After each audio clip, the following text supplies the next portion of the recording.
WLNS is here for you with 6 News at 5:30. Thanks for joining us. I'm Siobhan Klepfer. Let's start the clock in our first 6 minutes of news. The deadly Palisades fire that tore through the Los Angeles area left thousands of homes burned. But tonight, one home that escaped the flames got hit by another disaster. This house in the Palisades was split in half by a landslide. Experts say fires can destabilize the soil and ground around structures. Tonight, firefighters continue to contain and suppress wildfires around the city as winds have subsided a bit, but there are concerns about what will happen when the weather changes. Landslides will be more of a concern when the rain comes. But is it still?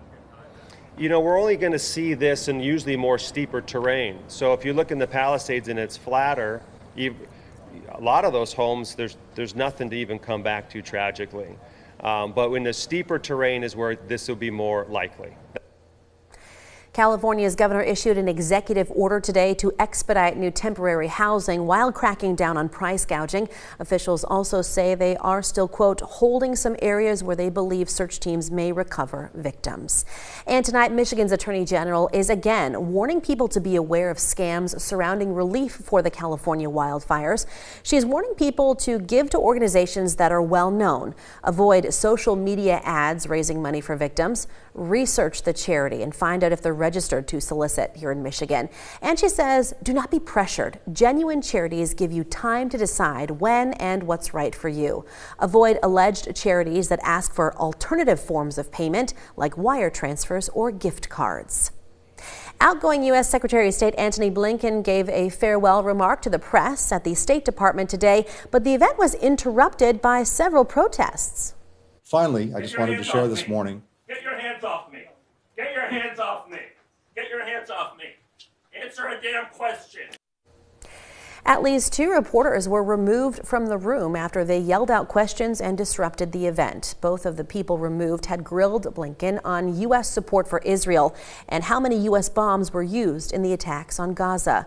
One of them even insisted that Blinken should be in The Hague, home to the International Court of Justice for the UN, suggesting he is a war criminal.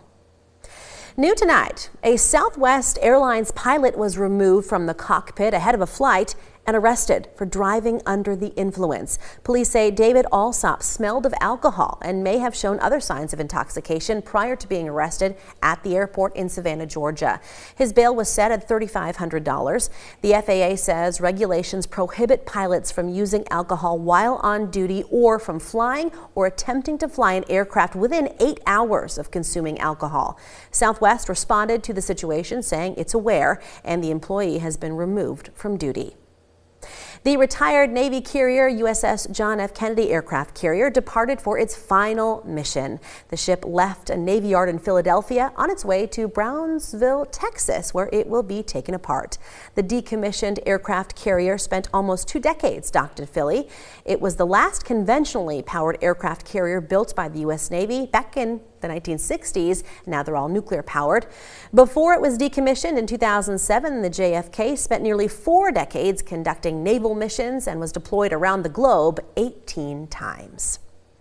A new law in South Carolina could mean surveillance cameras would be in every school classroom. The bill would actually require cameras to be in all public school classrooms in the state K through 12, and the school districts would need to pay for the equipment and storage, making it available through public records. Supporters say it would help with security in the schools. Others say it would be used to punish teachers who push, quote, rogue ideologies on students.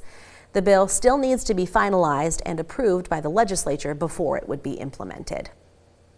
David Lynch, the filmmaker, writer, and artist who scored Best Director Oscar nominations for Blue Velvet, The Elephant Man, and Mulholland Drive, has died at the age of 78, his family said today. Lynch also created the groundbreaking TV series Twin Peaks.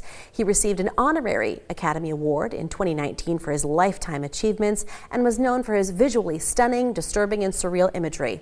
His family released a statement saying, quote, "There's a big hole in the world now that he's no longer with us, but as he would say, keep your eye on the donut and not on the hole."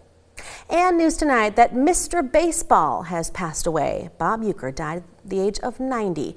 Uecker was a former catcher for the Milwaukee Brewers, but found his fame as an announcer and in the film Major League, along with dozens of TV commercials. Uecker was quite the storyteller and often appeared on The Tonight Show with Johnny Carson. He was even also cast in the 80s TV show Mr. Belvedere. Lions fans are getting hyped up tonight. A big playoff game is set for Saturday night in Detroit, and it also means big money for the Motor City. An accounting firm in East Lansing estimates the game between Detroit and Washington will bring in more than $64 million to Detroit. The Anderson Economic Group found the direct impact will be more than $39 million, with an additional indirect impact of $25 million. That's money spent inside and outside of Ford Field, as well as people traveling to and staying in the city. And when the Lions win, that means there will be another home game next weekend with a trip to the Super Bowl on the line. And rounding up the first 6 minutes of news, meet Cash, a 7-year-old certified therapy dog. He's bringing happiness to Lions fans around Lapeer, Michigan.